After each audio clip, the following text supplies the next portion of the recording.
don't want to talk about an effort that what we're trying to do is say that this candidate should have won instead of that candidate.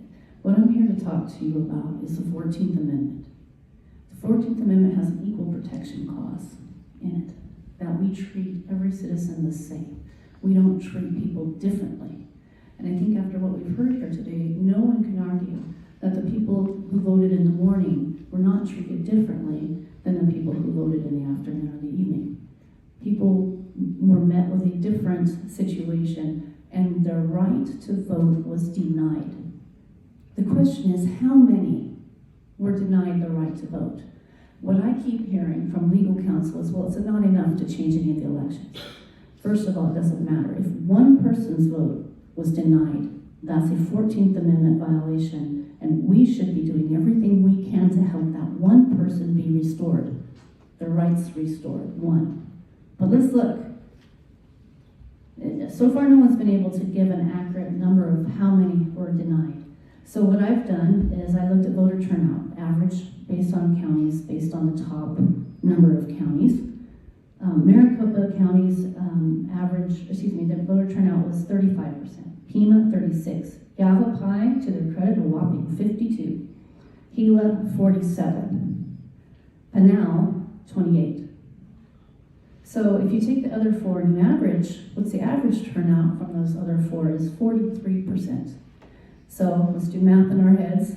If you're going to try and figure out how many people 43% would have been if they showed up and were allowed to vote, 43% of the 275,000 people in Pinal County that are registered voters would have been 118,291 people would have cast a ballot if 43% had turned out to vote. Bless you.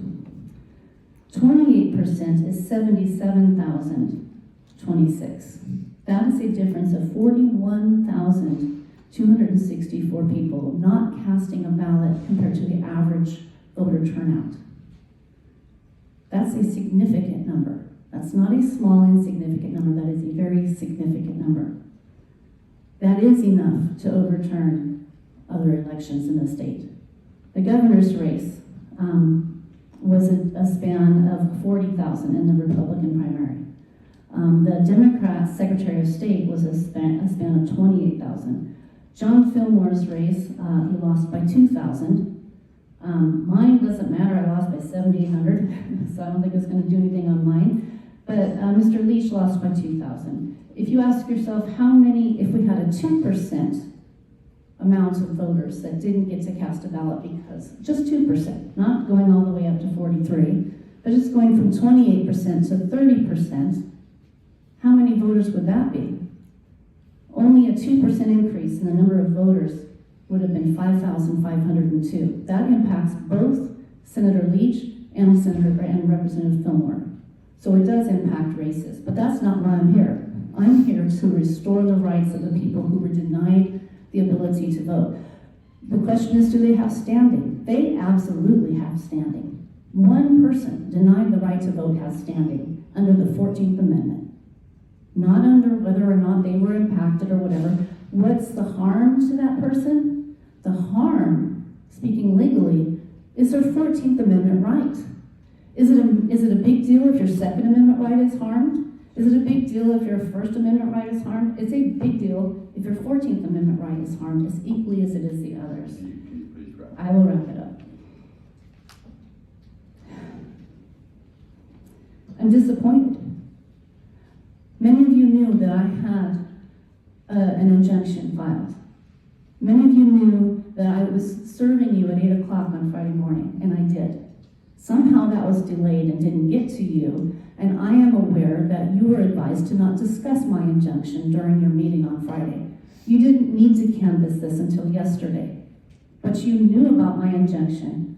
You knew that this could have been overturned. You knew people's rights were violated, and you chose to move forward as fast as possible and canvass this election. I came in here to do this to help you. When we came in and had that press conference, you said you needed someone to go to the courts so that the courts could help you not have to canvass this, so I did it. And I feel like there's been games played, and you fast-tracked this. You were told that if you didn't vote, that you could be held liable. And I'm going to ask. I'm sorry, but as your senator, I need to tell you, you have potentially 40,000 people who are asking to join a class action lawsuit, who were rights were violated. I'm disappointed in all of you, my friends. You broke my heart.